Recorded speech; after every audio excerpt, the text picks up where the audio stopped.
Senhoras e senhores, torcedores de todo o Brasil, sejam muito bem-vindos. O clima ferveu nos bastidores do clube mais popular do país e a temperatura na Gávea subiu a níveis alarmantes nas últimas horas. Não basta vencer. No Flamengo, a exigência é por espetáculo, dominância e, acima de tudo, respostas imediatas. Mas quando a cobrança externa colide frontalmente com a blindagem do vestiário, as faíscas são inevitáveis. Temos um conflito aberto entre a imprensa especializada e um dos medalhões do elenco rubro-negro. Tudo isso em meio a uma maratona de jogos, desgaste físico e um trabalho técnico que luta contra o relógio para se provar. Preparem-se, porque o noticiário de hoje vai muito além das 4 linhas. A bola rolou, o time venceu, mas a paz, essa sim, parece estar longe do ninho do urubu. Vamos mergulhar nos fatos que estão dominando as manchetes esportivas. Tudo começou durante a edição do programa Redação Sport TV, uma das mesas redondas mais respeitadas do país. O jornalista Thales Machado não poupou palavras ao analisar o início de trajetória do Flamengo neste campeonato brasileiro. Para ele, e para uma boa parte da crítica, a camisa rubro-negra pesa, mas o futebol apresentado até agora tem sido de uma leveza preocupante, e não no bom sentido. O jornalista tocou em uma ferida aberta, a demora da equipe para engrenar na temporada. Segundo a análise feita ao vivo, o argumento de que é apenas o começo do trabalho ou de que o elenco voltou tarde das férias está perdendo a validade a cada rodada que passa. Thales foi incisivo ao afirmar que, tirando os 3 pontos conquistados, o cenário é, nas palavras dele, muito preocupante. Ele destacou que em 3 rodadas a situação tática e técnica não é legal. E para personificar essa crise técnica, o jornalista apontou o dedo para um dos grandes nomes do elenco, Lucas Paquetá. O meia, que carrega a esperança de criatividade do time, foi citado como o símbolo máximo de uma equipe que ainda patina na adaptação. A frase foi dura, o Paquetá jogou mal de novo. Apesar de ressaltar a confiança de que o jogador será destaque no futuro, a crítica ao momento presente foi contundente. Mas, como sabemos, no futebol moderno, as paredes do vestiário têm ouvidos, e hoje em dia tem também redes sociais. A resposta veio rápida e direta, vinda de quem sente a pressão na pele lá dentro do campo. O zagueiro Danilo, um dos medalhões e líderes do grupo, não deixou a crítica passar batida. O defensor utilizou seu perfil no Instagram para retrucar a análise da imprensa, adotando uma postura pragmática que muitas vezes o torcedor, no calor da emoção, acaba abraçando. Para Danilo, o que importa, a única verdade absoluta do futebol, é a vitória. Ele reforçou que ter vencido o Vitória, independentemente do nível da atuação, era a missão, e a missão foi cumprida. É o clássico embate entre a análise do desempenho versus a frieza do resultado. E para entendermos o porquê dessa discussão estar tão acalorada, precisamos olhar para o que aconteceu no gramado do Barradão nesta terça-feira.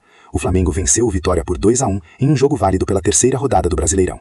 O Barradão é historicamente um caldeirão, um terreno hostil, e sair de lá com 3 pontos é tarefa para poucos. No entanto, o desempenho da equipe comandada por Felipe Luiz não convenceu os puristas. O time sofreu. Foi uma vitória suada, daquelas em que o apito final traz mais alívio do que euforia. O contexto é fundamental aqui. O Flamengo vinha de uma estreia traumática com derrota para o São Paulo, e na sequência um empate amargo em 1-1 com o Internacional, em pleno Maracanã. Ou seja, a vitória na Bahia era inegociável para evitar uma crise institucional logo no início do campeonato. Mas o futebol apresentado ligou o sinal de alerta. Fosse no empate contra o Colorado ou no triunfo contra o rubro-negro baiano, o Flamengo sofreu e segue sofrendo com a intensidade do jogo. Isso nos leva a um ponto crucial admitido pelo próprio comandante. O técnico Felipe Luiz, que conhece como poucos a exigência física do futebol de alto nível, veio a público confirmar o que os olhos atentos já percebiam. A condição física do elenco está abaixo do esperado. Em sua coletiva, Felipe foi de uma sinceridade brutal. Ele explicou que os atletas estão devendo na parte física e que o ápice da forma ainda vai demorar um pouco para ser atingido. As palavras do treinador foram cirúrgicas. Ele descreveu que os jogadores estão chegando atrasados na pressão, a bola está escapando do pé, aquele domínio que costuma ser automático está falhando. E ele fez uma conexão que poucos fazem, a ligação entre o cansaço físico e o erro mental. Você cansa mais, pensa pior, toma decisões erradas, disse Felipe Luiz. É um ciclo vicioso, o corpo não responde, a mente se precipita, o passe sai errado e o time corre errado para recuperar, cansando ainda mais. O treinador pediu paciência, garantiu que conhece o grupo e que não tem dúvidas de que estão no caminho certo, mas deixou claro, vai demorar um pouquinho para vermos aquele Flamengo avassalador que a torcida se acostumou a exigir. Agora, vamos elevar o nível da nossa conversa e analisar o que isso realmente significa para a temporada. Estamos diante de um dilema filosófico no futebol brasileiro. De um lado, a imprensa e a torcida exigem o padrão Flamengo de qualidade, posse de bola, agressividade, beleza plástica. Do outro, os jogadores, como Danilo, defendem o pragmatismo dos 3 pontos para sobreviver à tempestade. Quem está certo? A verdade é que ambos têm razão, mas em tempos diferentes. O zagueiro está correto ao dizer que, em meio ao caos físico e tático, vencer é o único oxigênio possível. Sem vitórias, não há tempo para treinar, não há paz para corrigir erros. Os 3 pontos contra o Vitória compram a mercadoria mais valiosa do futebol, tempo. Porém, a análise de Thales Machado é um aviso necessário. Um time que depende apenas de resultados magros, jogando mal, sem evolução tática, e com referências técnicas como Paquetá em baixa, está caminhando sobre o fio da navalha. O saber sofrer é uma virtude para jogos decisivos, não pode ser a estratégia padrão para um campeonato de 38 rodadas. A declaração de Felipe Luiz sobre a parte física é a chave mestra desse quebra-cabeça. Se o time não consegue manter a intensidade, o modelo de jogo de pressão alta e posse qualificada desmorona. O Flamengo hoje é um gigante tentando correr uma maratona com sapatos de chumbo. A honestidade do treinador é louvável, mas o calendário brasileiro não perdoa. A evolução precisa acontecer com o pneu do carro rodando. Se o mental está sendo afetado pelo físico, como disse o técnico, a recuperação precisa ser holística, ou o time vai oscilar até que a distância para os líderes se torne irreversível. E não há tempo para lamber as feridas ou comemorar timidamente. O que vem por aí é pedreira, é rivalidade, é história. O próximo compromisso do Flamengo muda a chave, sai o Brasileirão e entra o estadual em sua fase mais aguda. O rubro-negro encara o Botafogo no próximo domingo às 17h30. Estamos falando de um clássico decisivo, quartas de final em jogo único. É matar ou morrer. Se o aspecto físico foi o vilão contra o Vitória, contra o Botafogo ele será o fiel da balança. O rival vem babando, e em clássico, a técnica muitas vezes se equipara na vontade.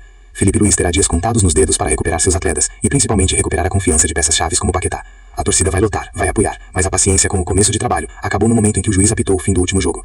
E você, torcedor, de que lado você está nessa queda de braço? Concorda com o jornalista que o desempenho é preocupante e a vitória não apaga os erros? Ou fecha com o zagueiro Danilo e acredita que o importante é somar pontos enquanto o time se ajusta? A polêmica está lançada e a resposta virá em campo no domingo.